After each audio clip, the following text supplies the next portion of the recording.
Ito yung naiinis ako kapag kunwari meron tayong high, tapos mapupunta tayo sa lows, alam mo yon. To be honest, I feel defeated to certain extent dahil doon sa mga naging resulta ng mga desisyon ng COMELEC. Kinancel nila yung Duterte Youth Party List registration, dinisqualify si Joey Uy, so si Benny Abante is declared as the winner of the 6th district. So yun, no, so ako ina-expect ko mawawala na yung bait-baitan ni Benny Abante at is going to he's gonna be back in his full on asshole mode, power tripping congressman that he is. So expected na yan. And what does that mean? Ibig sabihin tuloy-tuloy yung pambubuli sa amin. Ibig sabihin they're going to do what they did to us in 19th Congress, and very likely because Benny Abante is around in the 20th Congress, so alam mo yan, very likely. And despite the fact that we were able to talk to him, in fact, si Ate MJ, nung nakausap niya si Benny Abante, sinabi sa kanya ni Benny Abante na no, I am going to take the office kasi Joey Uy is going to be disqualified. So, hindi kami masyadong surprised dito kasi sinabi talaga to ni Benny Abante na madi-disqualify si Joey Uy for yung citizenship issue. And nakakataka kasi dito kasi yung citizenship ni Joey Uy hindi naman yan naging issue ng mga previous niya na pagtakbo sa public office. Ngayon na lang rin naman yan. And of course, COMELEC now has so many issues when it comes to disqualification. And COMELEC should really be under scrutiny here. And if the 20th Congress are going to be open, I think it is important that Chair Garcia should be investigated in the Senate Blue Ribbon Committee, or kung sino man yung naghahawak ng Committee on Election Reform, kung sino man committee may hawak nun. It used to be under Senator Amy Marcos. I'm not sure if she's still going to be the one handling it in the 20th Congress. Pero sana pagka hinawakan to sa 20th Congress, usisain nyo naman. Kasi yung ang dumi-dumi ng 2025 election the mere fact that the ayudas were allowed, AIX, AKAP, TUPAD, na pagpapamigay during election season, putang ina naman, sinong niloloko natin dyan? This COMELEC chair, George Garcia, basically circumvented our existing law on vote buying. So sana naman ganun naman yung bigyan natin ng dito action. At wag tayong mag-pretend na okay lang yun. Wag tayong mag-pretend na hindi yun problema. Na hindi kasi kailangan mga Pilipino na ayuda ganyan. Wala pong mamamatay kung hindi nyo maaabutan ng 500 pesos. Hindi po yan yung ng buhay ng mga tao, magdudugtong sa buhay ng mga tao. So wag nyo kaming putang inahin na kailangan nyo mag-distribute ng X number of cash ayuda sa mga tao dahil kailangan nila. Hindi po sila mamamatay. At yung pong perang pinag-aabot ninyo sa mga tao ay hindi rin naman nakakaginhawa. Diba?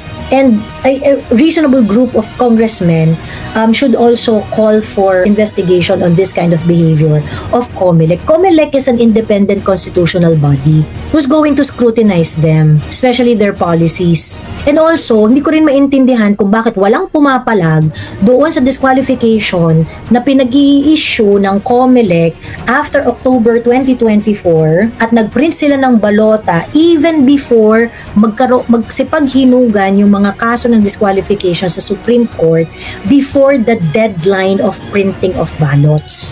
That resulted to at least 132 million pesos wasted. At wala man sa inyo diyan sa gobyerno or dun sa mga pink, sa mga yellow, dun sa mga galit na galit sa confidential fund, wala ni isa sa inyo mga putang ina nyo ang nag-react sa nawalang 132 million pesos na totally preventable. Diba? Preventable yan Totally preventable. Aaron Bangkod, nakakabobo yung pagbalik ni Benny. Well, nakakabobo talaga yung pagdi-disqualify nila dun sa mga alam nila na kalaban nila. And what does that mean? Ibig sabihin, pagka tinanggal yung Duterte Youth Party List, ang makakaupo is yung Gabriela. Makakapasok yung Gabriela. Because that's 3 seats That's 3 seats that is going to be distributed dun sa mga nakakuha ng mga mabababang boto na entitled to 1 seat. Yun ang ibig sabihin nun. Walang kadala-dala si Pastor, talo na, dami pangaw-ngaw. Kaso, pinanalo siya ng Comelec doon sa disqualification case eh. Congratulations Garcia, ba't di mo na lang pilitin ang trip mo para di na mapagod ang tao at di na rin gumastos ang gobyerno at mga kandidato. Nationwide panggagago ginagawa ng gobyerno, sabi ni Russell's dyan. Yeah, it's really very kasi alam mo yung parang nananadya eh, 'di ba? Yung sobrang nananadya. Especially Duterte Youth is voted upon by a lot of by a huge part of the electorate. Kasi they got they got 3 seats. Ganon. So nakakabwisit na i-disrespect yung gusto ng electorate. They are looking for slightest provocation to disqualify. It looks like yun naman talaga yung agenda ng Comelec. Ayan. And also, what they did to, Attorney Harold Respicio, 'di ba? Meron siyang warrant of arrest, inakyat yung kaso niya, and then yung mga ebidensya, pinag-delete. So, how can we sort it out? Nagpunta ng Supreme Court sila, sila Attorney Respicio. So, meron silang mga nilulutong action. And meron rin mga bit-bit na mga kwento itong si Attorney Respicio. And of course, bilang abogado, ang kwento niya ay hindi lang kwentong walang pruweba because he's a lawyer and he is alleging certain acts of Comelec official dun sa pagbili, pag-offer na, bayaran nyo to, ganyan-ganyan, mananalo kayo. Attorney Harry Respicio and other like-minded advocates are actually planning to do something like this. Pero sabi ko, yung mga election advocates natin, in the general scheme of things, itong mga tao na to, dapat sinusuportahan natin to kasi ito yung mga walang reward eh. Ito yung mga walang reward. Biruin mo mag-advocate ka for election reform.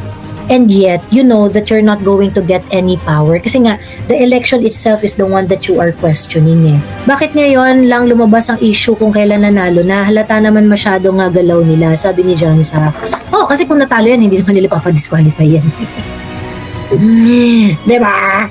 Sabi ni I Am Invincible, ano ba tong nangyayari? Gagawin talaga lahat para dilugi sa paayuda.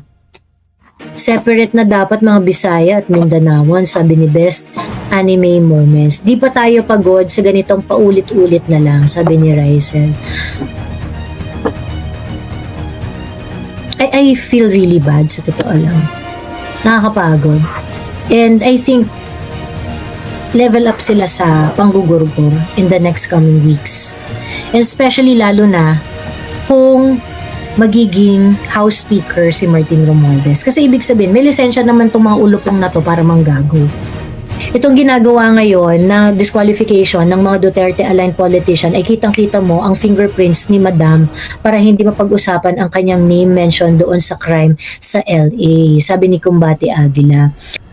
Perhaps, that might be the one of the reason pinagtatakpan, ganon. But rin to kasalanan rin to ng ating mainstream media. Our mainstream media now is not talking about things that really matters. And to be fair, sa part kasi ng mga nag-a-allege, has there been any published document about what transpired in March 8, 2025?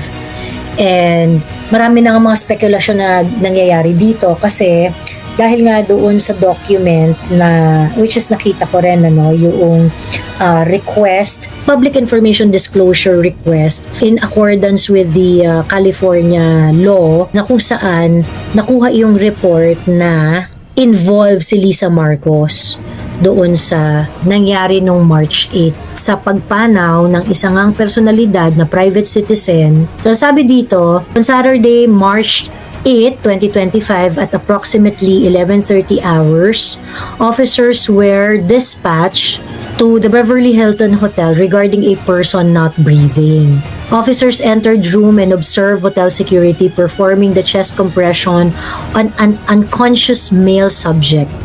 Officer took over with life-saving measures and subject was pronounced deceased at 12:05 hours by paramedic. So, na-report 11:32 a.m. Na-declare na deads 12:05. So, parang mga lang to, a little more than 30 minutes lang. White powder suspected to be Coca-Cola was seen scattered on tables and the floor. Companions of the victims were summoned by BHPD, the Beverly Hills Police Department, for questioning where blank blank blank Lisa Araneta Marcos and blank blank. So yun. Ayun, mainstream media, you want to get the document that I have. I'm very willing to give this to you. You might want to break it to the mainstream media world. I'll give this to you. Kasi pag ako nag-publish, dito ako sa Pilipinas, papatayin niyo ako eh. 'Di ba? Dito ako sa Pilipinas eh. Tingnan ninyo, verify ninyo, i-fact check ninyo kung totoo. 'Di ba? You might want to contact BHPD as well. And a lot of people were speculating, and I think there is some wisdom in it dun sa mga speculation ng ibang tao. Kasi March 8 to nangyari eh. And then after that, 'di ba parang nagkaroon mga transaction tungkol sa mga bibilin na mga aircraft ganyan. Sa gitna ng kahirapan, 'di ba nakuha pa ng Pilipinas na makideal sa Jumerica para bilhin ang kanilang mga lumang eroplano. And at the same time, this is also March 8 nangyari yon, March 11 yung pagkidnap kay PRRD.